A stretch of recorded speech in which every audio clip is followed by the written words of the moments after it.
क्या मैं शूद्र होकर भी आपका शिष्य हो सकता हूं? क्या मुझे एकलव्य को आप स्वीकार करेंगे? पहली तो बात, मैं द्रोणाचारी नहीं हूं। द्रोणाचारी मेरे लिए थोड़े से गंदे नामों में से एक है, और गंदा इसलिए नाम हो गया एकलव्य को अस्वीकार करने के कारण। द्रोणाचार्य को गुरु भी नहीं कहना चाहिए, और अगर वो गुरु रहे होंगे तो उसी अर्थों में जिस तरह स्कूल के मास्टर को हम गुरु कहते। उनमें कुछ गुरुत्व नहीं था, शुद्ध राजनीति थी। एकलव्य को इंकार कर दिया क्योंकि वो शूद्र था, लेकिन उससे भी ज्यादा भीतर राजनीति थी। वो थी कि वो अर्जुन से आगे निकल सकता था, ऐसी क्षमता थी उसकी। राजपुत्र से कोई आगे निकल जाए और शूद्र आगे निकल जाए छत्री से, ये द्रोणाचार्य के ब्राह्मण को बर्दाश्त न था। फिर नौकर थे राजा के, उसके बेटे को ही दुनिया में सबसे बड़ा धनुर्धर बनाना था। जिसका नमक खाया उसकी बजानी थी, गुलाम थे। एकलव्य को इंकार किया, यह देख करके इस युवक की क्षमता दिखाई पड़ती थी कि अर्जुन को पानी पिला दे। इसने पानी पिलाया होता, इसने वैसे भी पानी पिला दिया, इंकार करने के बाद भी पिला दिया पानी। तो इंकार कर दिया, ये तो बहाना था कि शूद्र हो। इस बहाने के पीछे गहरा राजनीतिक दांव था। वो ये था कि मेरा विशिष्ट शिष्ट अर्जुन दुनिया में सर्वाधिक प्रथम हो, सबसे ऊपर हो। फिर राजपुत्र ऊपर हो तो मुझे कुछ लाभ है, ये शूद्र अगर ऊपर भी हो गया तो इससे मिलना क्या है? इंकार कर दिया। लेकिन एकलव्य अद्भुत था।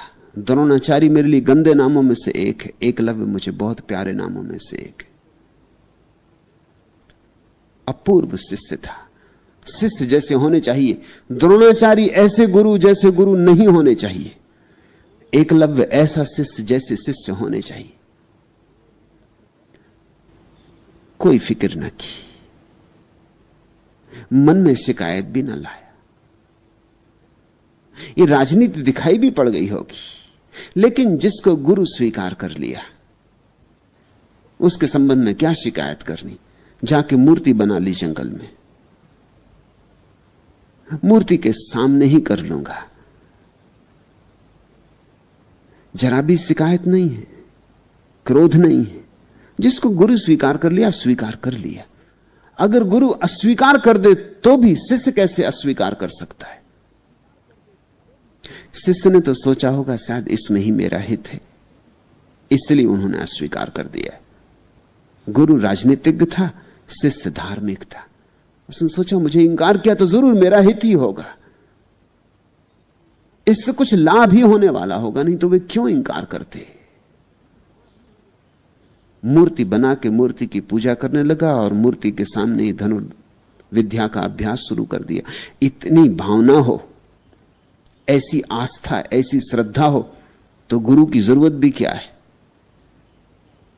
श्रद्धा की कमी है, इसलिए गुरु की जरूरत है। तो बिना गुरु के भी पहुंच गया, मूर्ति से भी पहुंच गया। श्रद्धा हो तो मूर्ति जीवंत हो जाती, और श्रद्धा ना हो तो जीवित गुरु भी मूर्ति ही रह जाता है। सब तुम्हारी श्रद्धा पर निर्भर है। इस मूर्ति को ही मान लिया कि यही गुरु है, तुम देखते रहना, मूर्ति को कहता होगा मैं अभ्यास करता हूं, कहीं भूल चूक हो तो चेता देना, कहीं जरूरत पड़े तो रोक देना। इस अपूर्व प्रक्रिया में वो उस जगह पहुंच गया है जहां अर्जुन फीका पड़ गया। खबरें उड़ने लगी कि एकलव्य का निशाना अचूक हो गया। ऐसा अचूक निशाना कभी किसी का देखा नहीं। ऐसी श्रद्धा हो तो निशाना अचूक होगा ही। ये श्रद्धा का निशाना, ये चूक ही कैसे सकता है? और जिसको मूर्ति पर इतनी श्रद्धा है, स्वभावतः उसे अपने पर इतनी ही श्रद्धा है। तुम्हारी श्रद्धा दूसरे पर तभी होती जब तुम्हें आत्मश्रद्धा होती। तुम्हारी श्रद्धा उतनी ही होती दूसरे पर जितनी तुम्हारे भीतर होती, जितनी तुम्हें स्वयं पर होती।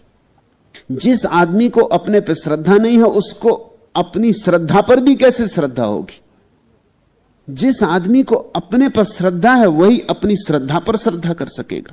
वहीं से सब चीजें शुरू होंगी। श्रद्धा पहले भीतर होनी चाहिए। एकलव्य अपूर्व रहा होगा, इसी श्रद्धा को देख के ही तो द्रोण चौंके होंगे कि यह आदमी खतरनाक सिद्ध हो सकता है। इसकी आंखों में उन्हें झलक दिखाई पड़ी होगी, लपट दिखाई पड़ी होगी, लेकिन वो भूल में थे। जिसमें इतनी आत्मश्रद्धा हो उसे गुरु इंकार कर दे तो भी वो पहुंच जाता है, और जिसमें इतनी आत्मश्रद्धा ना हो गुरु लाख स्वीकार करे तो भी कहां पहुंचेगा। एकलव्य की खबरें आने लगी कि एकलव्य पहुंच गया, पा लिया उसने अपने गंतव्य को। जिस गुरु ने एकलव्य को शिष्य बनाने से इंकार कर दिया था वो दक्षिणा लेने पहुंच गया। बेईमानी की भी एक सीमा होती। शर्म भी ना खाई, चुल्लू भर पानी में डूब मरना चाहिए था द्रोण को। ऐसे शिष्य के पैर जाके छूने चाहिए थे। लेकिन फिर राजनीति आती, फिर चालबाजी आती। अब वो ये इरादा करके गए हैं कि जाके उसके दाएं हाथ का अंगूठा मांग लूंगा। वो जानते हैं कि वो देगा। उसकी आंखों में उन्होंने वो झलक देखी कि वो जान दे उन लोगों में से है।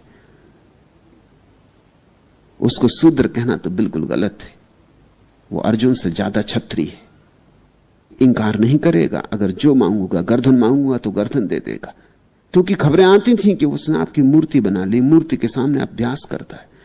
द्रोण पहुंच गए, देखी उसकी निशानेबाजी, छाती कप गई। उनके सारे शिष्य फीके थे, वो खुद फीके थे। इस एकलव्य के मुकाबले वो कहीं नहीं थे, खुद भी नहीं थे, तो उनके शिष्य अर्जुन इत्यादि तो कहां होंगे। बहुत भय आ गया होगा। उससे कहा कि ठीक, तू सीख गया, मैं तेरा गुरु, मैं गुरु दक्षिणा लेने आया। एकलव्य की आंखों में आंसू आ गए होंगे। उस पास देने को कुछ भी नहीं, तो गरीब आदमी है। उसने कहा आप जो मांगे, जो मेरे पास हो ले लें, ऐसे मेरे पास देने को क्या है। एकलव्य इसलिए भी अद्भुत है कि जिस गुरु ने इंकार किया था उस गुरु को दक्षिणा देने को तैयार है, और जो मांगे बेशर्त। गुरु चालबाज है, कूटनीतिज्ञ है, शिष्य बिल्कुल सरल और भोला है। और द्रोणाचार्य ने उसका अंगूठा मांग लिया, दाएं हाथ का अंगूठा। क्योंकि अंगूठा कट गया तो फिर कभी वो धनुर्विद नहीं हो सकेगा। उसकी धनुर्विद्या को नष्ट करने के लिए अंगूठा मांग लिया। उसने अंगूठा दे भी दिया। ये अपूर्व व्यक्ति था, ये छत्री था जब आया था।